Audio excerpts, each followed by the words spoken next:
ఒక తీర్పు ఇచ్చారు. ఆయన ఏమన్నారంటే, the chief justice of India held that the insertion of the word secularism in the constitution of India is fair and valid అని చెప్పేసి ఒక తీర్పు ఇచ్చారు.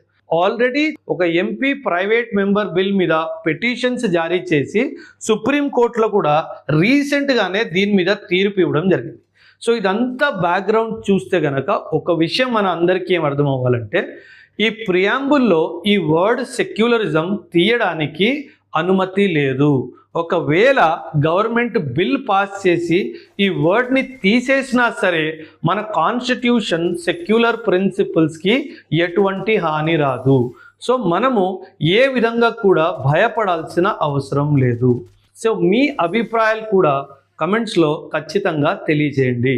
థ్యాంక్ యూ అండ్ జై హింద్.